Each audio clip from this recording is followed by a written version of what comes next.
Hey everybody, welcome to our Orange and Brown Talk live post-game show. Dan Labbe, Mary Kay Cabot, Ashley Bastock here with you. We are in Pittsburgh, of course, the Browns 23-9 losers today in Pittsburgh. And we are going to go over everything that happened today. And Lance Reisland is going to jump on a little bit later too. He's going to go over what he saw. So full show coming your way. Let's get to it, Mary Kay. The Browns are 1-5. The city of Pittsburgh has been a house of horrors. That this Acrisure Stadium has been a house of horrors for this football team for a long time. And today just felt like another one of those days for this football team where everything that's wrong with it just got exposed by the Pittsburgh Steelers. I mean, we've got to start with this offense. 9 points. It just hasn't been good enough. They're averaging, I think it's like 13 point something points per game now, 6 games in. And Dillon Gabriel hit 16 times today. It was just a really ugly performance offensively once again. It really was. And scoring 9 points, which is their low of this season, takes me right back to the end of last year when they were scoring 6 and 7 and 3 and 10 points at the end of the season when they were already totally in the tank. Here they are fairly early on in the season scoring 9 points. This is kind of a disaster right now. And it's really, really unfortunate because I don't think it had to be this way. They started out the season with some promise on offense. They had Quinshon Judkins, although he showed up late. They had Jerry Jeudy, their Pro Bowl receiver from last year. They added Harold Fannin. They had David Njoku. They had a pretty good offensive line returning with DeJuan Jones. Well, now they have horrible tackle issues. Their receivers are dropping passes left and right. They cannot get Dillon Gabriel or their quarterback protected. They're finding out that, maybe it wasn't Joe Flacco's fault. I mean, we really kind of knew that it wasn't all Joe Flacco's fault, but they were ready to make a change. Now we know it's just a really young and fledgling, struggling offense. And Dillon Gabriel is tasked with holding this whole thing together while also having half the world clamoring for the backup Shedeur Sanders. Yeah, I mean, that's the other element of this too. Right now, Shedeur is one play away, and as this offense struggles, it's only going to continue. We're only going to continue to hear that noise build and build. I guarantee you our chat on this live stream is going to be like 90% people saying, play Shedeur Sanders. If the offense keeps struggling, it's going to get to that point. It's not there yet, but that's going to start to get more and more realistic as we go along. But Ashley, just this ongoing theme of this season, just this offense, today they averaged 3.3 yards per play. They threw the ball a ton because they fell behind. They couldn't get the run game going, which is something we've talked about, that if you can't throw the ball, it's going to be hard to run the ball. There was no improvement today coming back against the Steelers defense. There really wasn't. And the thing about the run game, Quinshon Judkins talked about this even when we spoke to him in the locker room after. He was expecting Mike Tomlin to throw a lot at him. And obviously they did. But for me watching it, it was almost like they didn't even have to do a ton because eventually the Browns are trailing by enough that you can't really run the ball the way you want to because you have to pass and look for big plays and try to conserve time as much as you can. But yeah, truly, this is just a nightmare. For this offense right now, I don't see what the solution is because there's just so many things going wrong. And look, obviously they have to try to fix it. But, you think about the quarterback play, like Mary Kay said, I think all of us, everyone kind of knew not everything was falling on Joe Flacco. But look at the offensive line today. Look what happened there. Look at not only how many times he got hit, but now Jack Conklin's in the concussion protocol. Who knows if he's going to have to miss time. They just got him back, by the way, last week. And then Cam Robinson, the guy they go out and acquire, he suffers a knee injury. So they have tackle issues yet again. And this was the 6th game of the season. It was the 6th different starting offensive line combination. There's going to probably be a 7th now with the way we're trending. And on top of it, you have guys that aren't finishing their catches. Even a guy like Harold Fannin, who that is what he is known for. It's what we've seen. I think I was joking with you after the game, Dan, that I even asked Christian Jones, the tight ends coach, on Friday about Harold seems to have translated this skill from college of not dropping the football really nicely. Like, what as a rookie has allowed him to do that? And he had 2 drops today, I think, at least one that I can very much remember because it was back to back with David Njoku one as well. But everything's going wrong. And then Quinshon has 30 some yards because nothing else is going right. And even though he's a great runner, when you face a smart coach and a tough defense, they are going to be able to much more easily account for you. So there's just so much wrong. I don't know what the solution is, quite honestly. Yeah, so let's go to Myles Garrett because obviously that was one of the stories. Mary Kay, you just put up a story at cleveland.com/Browns about Myles' reaction to this game. Myles, we're not even a year removed from him requesting that trade, of course. He signs that big extension to stick around, but he was very frustrated after this football game. So what specifically, you were in there listening to him. I was in the locker room, so I didn't actually get to hear him talk. I just read the transcript. I haven't gone back and actually watched any video of it yet. But what do you think he is most frustrated about regarding this football, besides the obvious of being 1-5, regarding this football team and where they are? Well, he said he is frustrated as hell by losing the same way every week. And we know exactly what that means. They have a good defense and they have an offense that cannot score any points. They headed in averaging 14 points or less than 14 points a game. And now they're averaging even less than that. They scored 9 points, which is as we mentioned, their season low. I mean, that's just absolutely pathetic. I mean, that just obviously they're going in the absolute wrong direction here. So he's very, very frustrated by that because they do have a good defense this year, one that is a championship caliber unit. And so my lights went I was just going to say the lights went out. It's like the Browns offense. The lights went out on Mary Kay. That's right. When Ashley's talking next time, I'll jump up yeah. Try to turn my light back on. Sorry about that. It's like I'm getting ready for Halloween. But I look like the Wicked Witch of the West right now. But anyways, so but the other thing I asked him was, because I could tell he sounded defeated. Remember, this is a guy that asked out. He asked to be traded in the offseason because he wanted to go somewhere and win a Super Bowl, and he was getting tired of the losing. And I asked him, is this like it was with Joe Thomas, where it just started to take such an incredible toll on him, and it's hard to pick yourself back up after all of the losing? And he just gave a one-word answer, yep. And that's concerning because when he starts to feel defeated, he's your leader of this football team. He's the one tasked with trying to make sure that everybody else keeps their chin up off the floor. And he's starting to feel really down about all of this. Remember, Joe Thomas had to seek counseling because of all the losing. And Myles, it's starting to get to him. And he's going to have to do whatever he can do this week to try to get himself back into a good frame of mind because the team is just going to have to count on him that way. All right, we'll let Mary Kay go turn on those lights here real quick. So she's not just sitting there at the dark. Ashley, I think this is one of the interesting things, though, when we talk about where this team is at. Obviously, Myles Garrett voicing visible frustration in that press conference. We talked to Joel Bitonio after the game, and Joel has talked after so many losses, and he was talking about the run game and how they threw the ball so much, and your quarterback's going to get hit that much when you throw the ball that many times. Like, this frustration is going to build, and it's only, especially on that defensive side, if they're not scoring points, that defense is going to get more and more frustrated. Whether they vocalize it like Myles did or not, it's going to happen.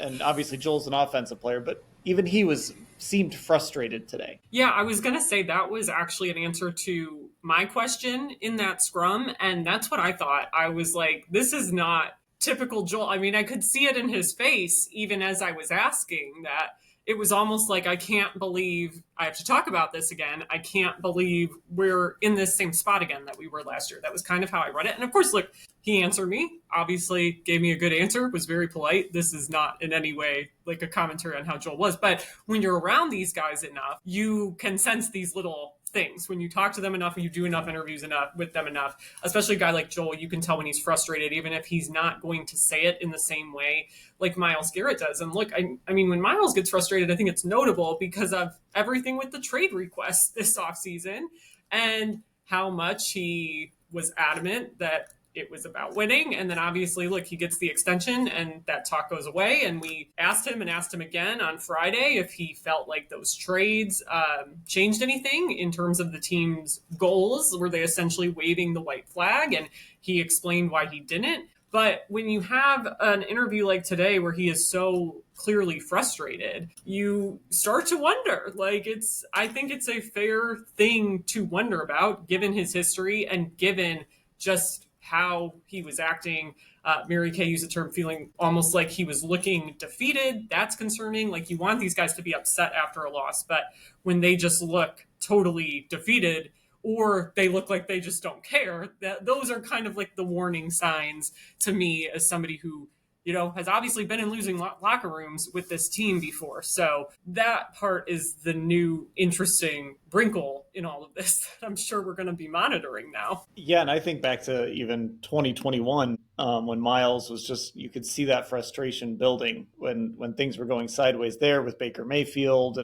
And again, the offense wasn't producing and the defense was having its own struggles as well that season. You could see that frustration. And I think back to those times when maybe he wouldn't say it, but you could just tell with his body language how frustrated he was. And I just, Mary Kay, because of that trade request, right? Because of that reworked contract that has that no trade clause, which, even though it's called a no trade clause, it actually gives Myles some leverage if he were to go down that road again. The Browns couldn't say, well, fine, you want to be traded, we'll send you to Tennessee or something. He can dictate terms a little more than he could the last time. I'm not saying he's going to request a trade here in the next few weeks, but he's not getting younger. We know he's thinking about his legacy. And it's just, I think it should raise some red flags in that organization when the best player on this football team is being very open about sort of how he feels about things. And we're only 6 weeks into this. Well, that's absolutely true. I mean, I even noted in my my story or whatever, my column about Myles, was that, you have to wonder if he's not going to ask out again. Now, I don't think it's financially feasible. I haven't looked at the math yet. It's really hard to get out from underneath a big contract like that because of salary cap considerations. So I'm sure it's probably impossible for anything like that to happen 1 year after he just signed this big blockbuster extension for $40 million a year, 123.5 guaranteed. Probably can't happen. But the last thing that you want is your star player on the football team feeling hopeless about things. So unless they can sell hope for after this season, and all is not completely lost this season because they do have some winnable games coming up, but unless they can find some offense, they're not going to win anything, right? They do have the 1-5 Dolphins coming to town, and they should be able to win that game, you would think, but I'm sure the Dolphins are thinking the same thing. So this season, again, they have a 2.3% chance right now of making the playoffs, and they're showing signs of unbelievable frustration. And it is kind of sad to see Myles's career, I would say, being wasted the way that it is right now, the same way that Joe Thomas's was. I do feel for him for having to go through this, knowing that he could have helped a team win a Super Bowl. Yeah, it's just another kind of disappointing example that we've seen before with this football team. I mean, you could say the same thing about Joel. Some of these veteran guys are, especially with Joel, considering we could be looking at his last year here. You're seeing this season slip away, and you do start to think about what it means for these guys long term. So Ashley, when you look at this offense, and that is the main problem. There are other issues, obviously, but it's the main problem. I'm struggling to find solutions here. I'm struggling to sit here and come up with well, this is the fix, because on the one hand, your offensive head coach and play caller should be doing a better job. On the other hand, I saw a whole lot of Gage Larvadan early in this football game. And I like Gage. He's a great story. I don't love him as your number 3 receiver against the Pittsburgh Steelers in week 6 of the season. So I think there's a lot of things at play here. I'm not trying to let Kevin off the hook. I think he certainly belongs in this discussion. But I think there's also a discussion about this receiver room that we've been spending so much time saying, man, it feels like they're short a guy or two in there. And here we are, that's kind of playing out early in this season. And of course, Jerry Jeudy is struggling too. So just so many things are compounding here to make this offense just non-functional. Yeah, I mean, so much of it, I think, goes back to how the team is built right now and who the Browns are putting a lot of responsibilities on at this stage. I mean, Gage Larbadan is a good example. I think Gage Larbadan is a good undrafted guy, right? I think there could be an argument to try him at returner, but him playing critical downs early in a football game is just not something you would see on most teams when receiver is a marquee position. You know, I've thought about a lot about the last few weeks the idea of them giving Isaiah Bond so much. Now, they really like Isaiah Bond. Isaiah Bond was undrafted, but that was due to his off the field circumstances. He was probably a third round pick, maybe even a second round pick if he had been drafted, and wasn't dealing with his off the field stuff. But the reality is he still missed most of training camp. And I feel like on most teams, a guy like that, they would have a bit longer of a runway because of their roster circumstances. They wouldn't throw so much responsibility on him immediately. And maybe by doing that, that allows you to avoid whatever the heck happened near the goal line today, where Dylan Gabriel throws a pass and it hit him in the helmet. Like, we don't know what happened on that yet, but those are the kinds of things that you just don't really see happen on other teams. And I do think so much of it goes back to how that room was built, or, you know, how the offensive line has been built, and they still haven't figured out tackle. And look, they took a gamble and said that left tackle job is DeJuan Jones's to lose. DeJuan Jones did a lot of good this offseason. He worked hard at that left tackle spot, but then he gets hurt in week 3 and is out for the year. And there's no real backup plan. It feels to me also like the second year they shortchanged themselves at the tackle position, even though they swore up and down that they weren't going to do that. Now, they had some good acquisitions this draft, but those two positions for me on offense are the two that we've been talking about for years. They've either felt rooms not entirely filled out in the case of receiver, or injury-prone positions that the team wasn't accounting for in the case of tackle. And now you're kind of in the same spot because you went about things in a similar way and threw a bunch of untested guys in there. So when it comes to that, yes, I'm like, obviously how the team is built, there's some blame there. But the flip side of that in terms of like, what can we put on Kevin? You know, I think back to watching that Minnesota Browns game last week and watching the Minnesota Vikings with 4 backup offensive linemen, and Kevin O'Connell telling Carson Wentz, of all people, a backup, to trust him and that he would protect him. And they did that. They neutralized the Browns D-line on an 80-yard drive when they had to. Every team in this league faces injury adversity, but with the right innovation, you can figure out ways around that. And that's where I think it is still, okay, you have to look at the coaching and the play calling, because there are coaches and play callers who find solutions in real time to the same kind of problems. Yeah, it does. It just feels like, and obviously I won't have a chance to go back and watch this game tonight, but at some point this week I'll go back and watch this. It feels like there's just not a ton of innovation and a ton of, we lost Mary Kay's lighting again. You want to go turn that on again, Mary Kay, before I ask you this last question about Kevin? All right. Yeah. Sorry, I had her muted too. This is life in this Pittsburgh press box. These Dan. lights, I know, these lights just turn on and off on us. I'm waiting to shut off too. I know that in the room next to us, nobody's in this one. They've been turning off. So we have no control over what happens here in this Pittsburgh press box. This is life on the road, covering the NFL.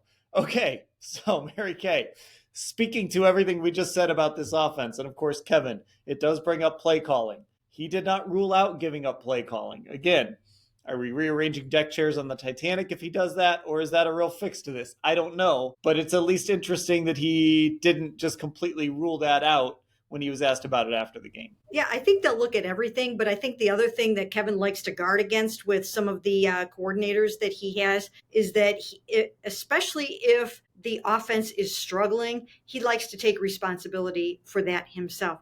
Tommy Rees is a first-year coordinator. Maybe he'll throw it into his lap, this hot potato that is this Browns offense right now. But maybe Kevin will keep it himself and just stay the course a little bit and see if they can't get it rolling along a little bit better than it is right now, especially because, once again, they're playing a very challenged football team on Sunday. But no matter who's calling the plays right now, they don't have what they need at the receiving core or that at their pass catching core. They just don't have it. I mean, at least when Carson Wentz needed to put together an 80-yard drive, he had Justin Jefferson and Jordan Addison. So Dylan Gabriel is looking out there, and his number one receiver right now, he did make some catches in this game, but he did have one or two drops, one big one on 3rd and 19 on the opening drive, and then one later in the second half that some in the press box considered to be a drop. And so we'll have to go back and look at that one. But certainly Jerry isn't able to do what the Browns need him to do right now. But they keep saying, we believe in him. We believe in him, and we know he's going to work through this, and he's going to come out of it. Cedric Tillman is on injured reserve. Is he going to be the answer when he gets back? Again, tackle problems. Just to get through the rest of the season, they might have to trade for another tackle or something. I don't know what they're going to do in that situation, because if you can't get your quarterback protected adequately, it's really going to be hard to do anything on that offense. So don't know what they're going to do about that. I don't know that play calling, changing that over to Tommy Rees is going to do much of anything for you, but I mean, they might just be desperate enough to try anything right now. And, you really can't argue with whatever they are going to try. Yeah, I mean, even if just, I don't know, maybe getting a different voice in that headset or something. I don't know. Like, I don't know what the solution is. And again, like when I say that I don't know and that changing to Tommy Rees would be the answer, that doesn't absolve Kevin Stefanski. I mean, I think that's a part of this is it just hasn't been good enough, but it's a lot of things. It's the personnel, it's the play calling, it's the offense, it's a bunch of young guys, it's a rookie court. There's a million things. It's all the mistakes. It's your best receiver dropping passes and committing penalties. I mean, Ashley, it's just these compounding mistakes here. So it's just not as simple as make this one fix, everything's going to be better. There are some real systemic issues here. Yeah, I mean, think about that first drive, which you just alluded to, right? Jerry Jeudy gets whistled for that unnecessary roughness penalty because he was, I forget who he ended up like hitting in the head, whichever Steelers corner. I wrote the story about it, and I don't have Mary Kay's memory for these details at the moment.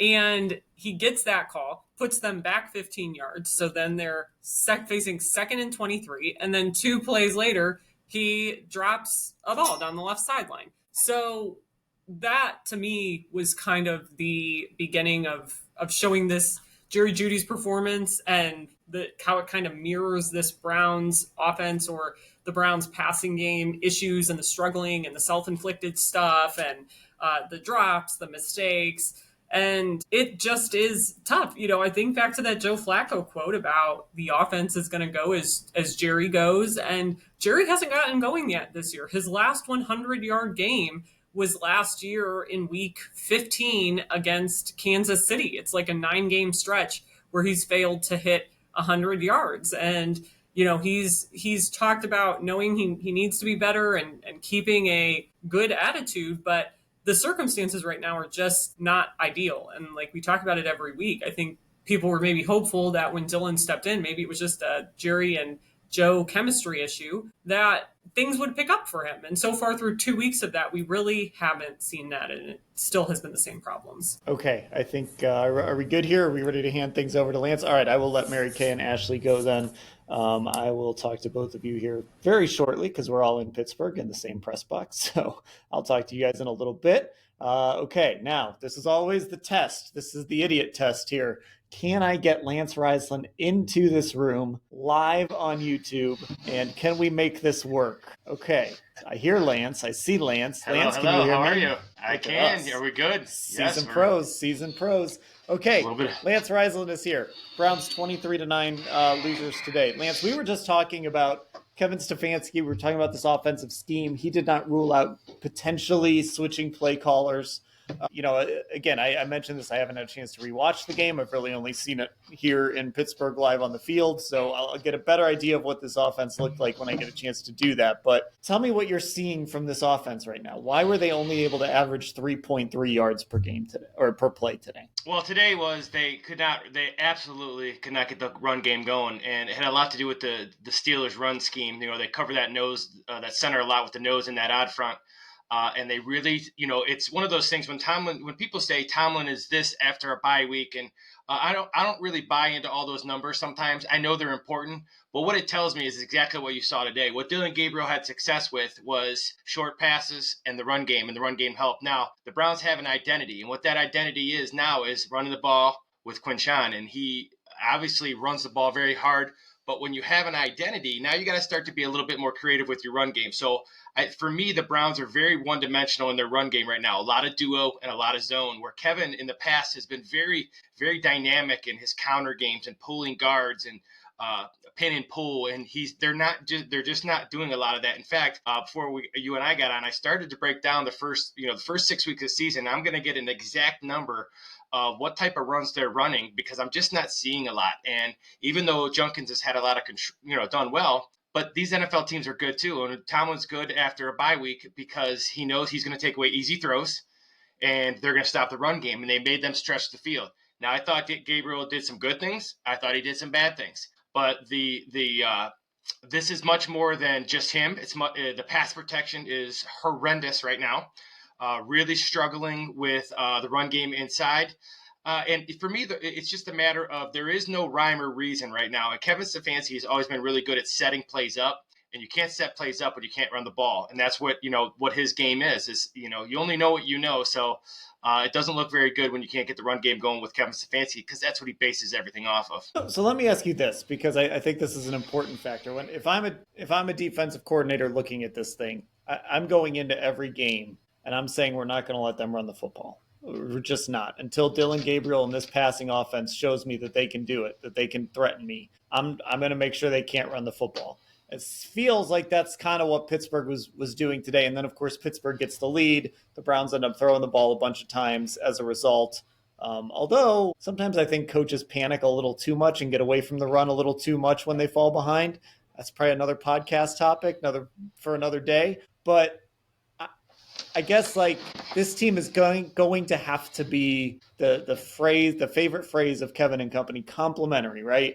Not just offense helps out defense, but the passing game has got to help open up the running game. And I just wonder if this was a case of that today, where that wasn't there. Well, you know what, they're having trouble in that 12 personnel a little bit, though. Fannin and Njoku have to win all the time when they're in 12 personnel. And that's got to be, I don't care if Fannin's a rookie or not, they can run the ball, but when they get in 12 personnel, you're absolutely right. Teams are going to say, we're going to stop the run. And that's what an identity does for you. So regardless of how they played today, you got to flush it. I know everybody doesn't want to hear that, and people don't like to hear, but that's the only way you can do it. Doing it the other way doesn't work. So what I would, my suggestion is you're spot on. So I'm going to get in that 12 personnel, and I'm going to find out what the Miami Dolphins do. And right now I'm already watching them because I want to know how can we get in 12 personnel, run the ball if we need to, but then find the matchups, because if they're going to stop the run, that has a lot to do with the personnel that's on the field for the defense. And now I don't care how good linebackers are. Those are really tough covers, but you can only do that if you can run it. So there's that balance that they have, that complementary football. And for me, the special teams have as much their hand in this pot as anybody else. And that's going kind of overlooked. And I'm not overlooking that because, you know me, I love special teams, and that's really costing them as well. So, but yeah, it's just, they're going to have to figure out, teams are going to take away the short passing game, and they're going to have to take some vertical shots. And that's really what it comes down to. Complete them or not, they're going to have to show that they'll throw them, because they're not even throwing them right now. Why do you think that is? Is it a result of just not having the horses at receiver? Is it a result of, is it the quarterback? Is it the protection? All of the above? Why do you think that is? Well, I think there's a list of it, but first of all, foremost, it's a young quarterback. I'm obviously, I'm really high in Dylan Gabriel, but if you go back to, I can't wait to watch the All-22 tomorrow. But he's missing some of the things that come open. And not everything is a bad throw. And sometimes he's, I always talk about that levels concept. Sometimes he hits that first level, but the third level is open. But you only take that third level if you're really, really confident, and you're confident in your pass protection. And right now, with the injuries, their pass protection with the tackles is about as bad as it gets. They are absolutely not really good. Now, what happens with that? You see the Browns in that double wing a lot. So those guys have to chip and then get into the routes late, which means everybody gets to drop, and they're keeping things in front. And so those tackles have to hold up a little bit so they can get in some 5-out kind of concepts. And, once again, so you start with Gabriel, pass protection, no run game, conservative play calling. And as a coach, I want to back Kevin Stefanski here, because I don't care if it's high school, college, or pro. You just said it absolutely right. As a guy who called plays for 25 years, we panic.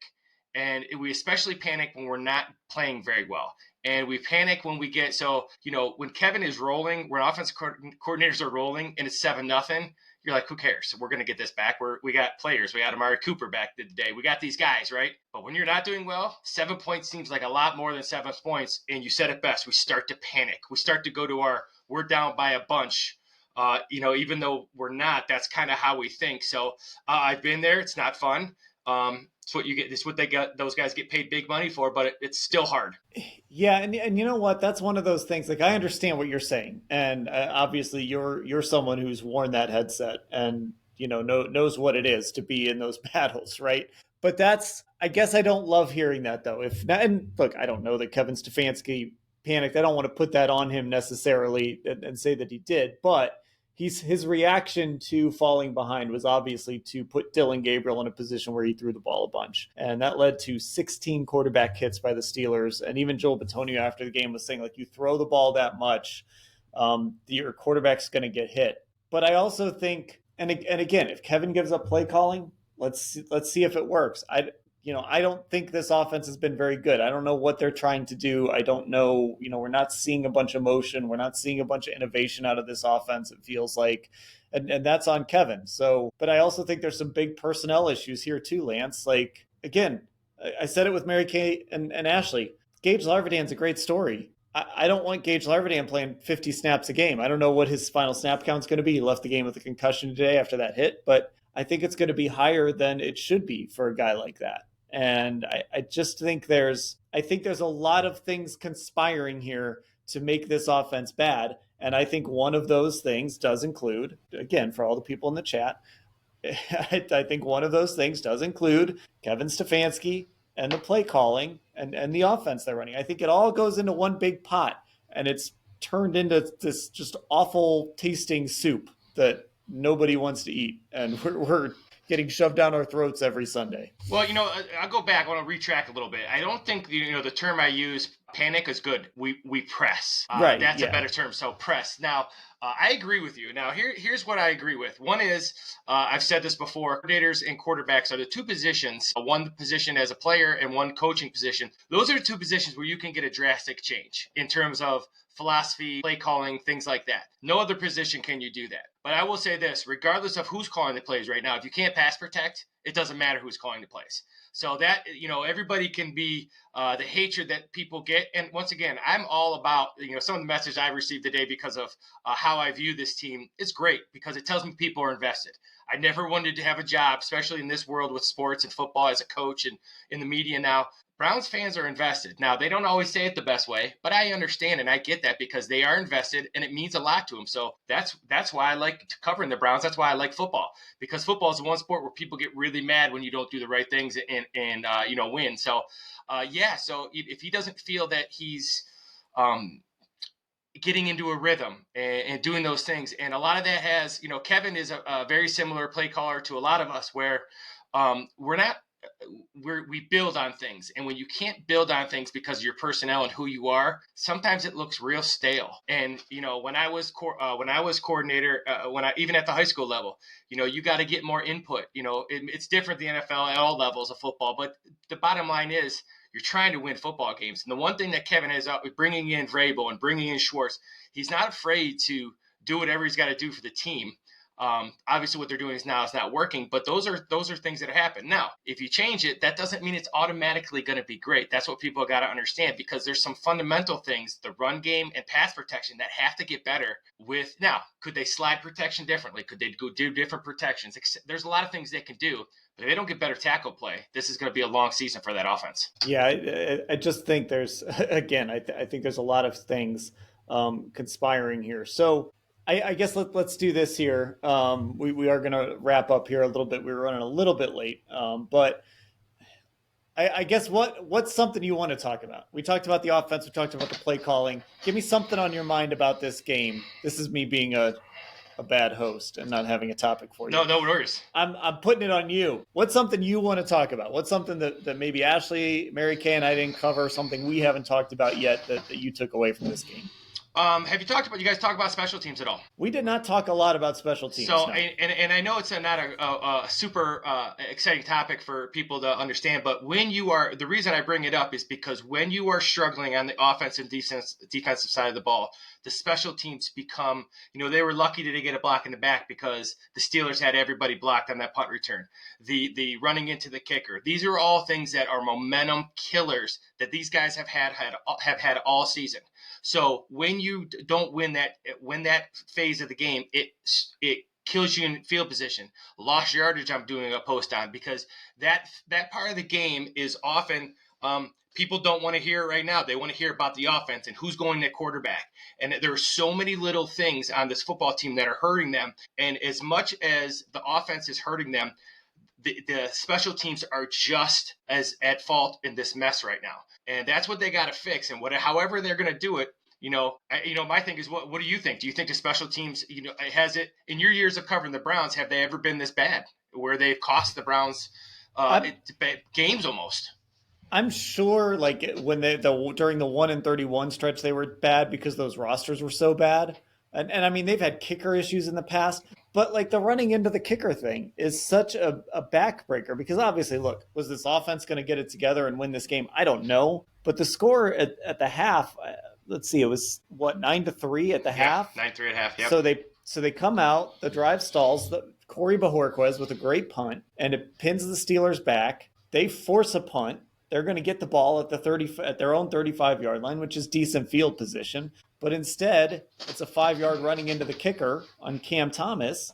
And guess what the Steelers do? They turn around and turn that into a touchdown at 16-3. And like that's pretty much insurmountable for this offense right now. And we've talked about it. The way this team wins is Big Ten Iowa Hawkeyes football. Field position, punt, your favorite saying, end every drive with a kick. Like that's the way this thing is right now. That's how this team has to win, and they just can't overcome those mistakes. Yeah, and for me, when you guys, it's such a hard topic. And I'll be honest with you, when you struggle on offense or defense, and you only have so many hours in a day, and you only have, even at the NFL level, you and I know both, they're only on the field so long in the NFL with collective bargaining. So there's not a ton of live action to get better at special teams. And when you're struggling like they are on offense, I guarantee you there's such a focus by Stefanski and his staff on how can they get this offense better, that sometimes those things get left behind. And once again, I always refer to my dad in terms of football terms, is when one phase is struggling, make sure the other two phases are, no matter what they do on offense right now,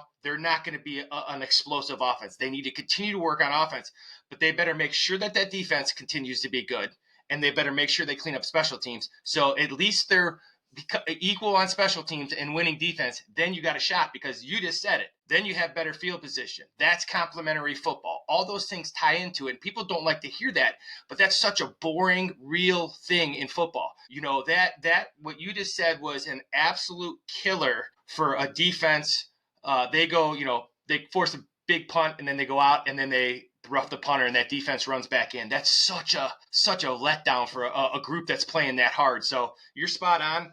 That's got to get cleaned up as well. And just, I guess one more thing here, right? It's like, and this was part of Myles Garrett's frustration. This is part of Kevin's frustration. This is part of Joel Bitonio's frustration. It is the same. We're talking about the same things every week, right? We're talking about special teams. We're talking about an offense that can't score. We're talking about drops from Jerry Jeudy and Harold Fannin and, Njoku.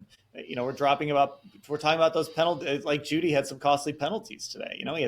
He had the unsportsmanlike, and then he committed the OPI on what would have been a roughing the passer that offset that. So it's mistakes. It's just the same thing every single week that we talk about. And here's the thing: the Miami Dolphins are 1-5. And their quarterback was calling people out today for not showing up to players-only meetings or being late. Like, things are a mess there. And Mike McDaniel is perpetually on top of the favorite to be the first coach fired.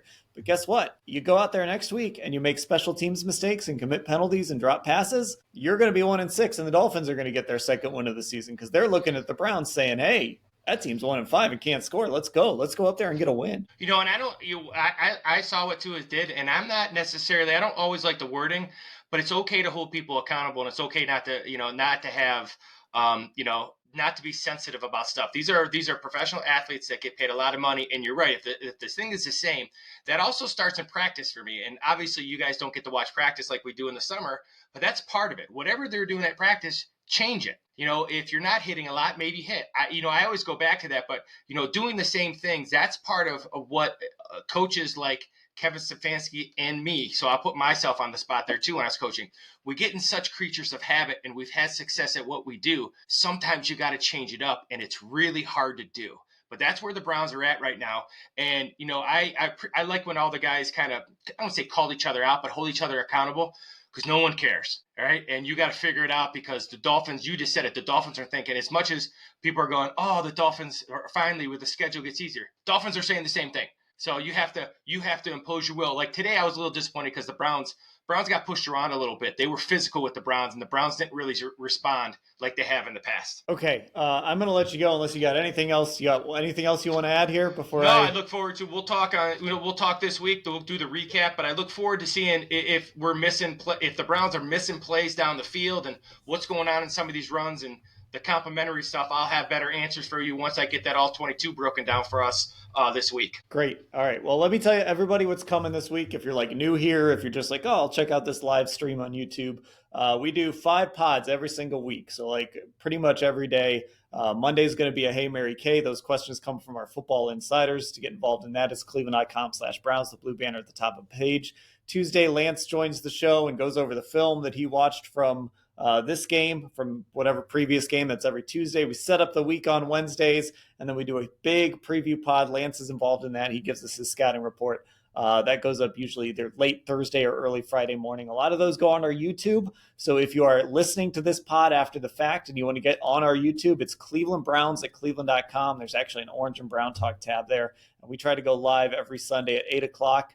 Sometimes it's a little more like 8:15, depends how things go post-game and all of that. But we try to go live on our YouTube channel every single week after these games. And of course, if you are watching on YouTube but you're not subscribed on the pod, wherever you listen to your pods on Apple Podcasts or Spotify, go look for Orange and Brown Talk. Hit that subscribe button.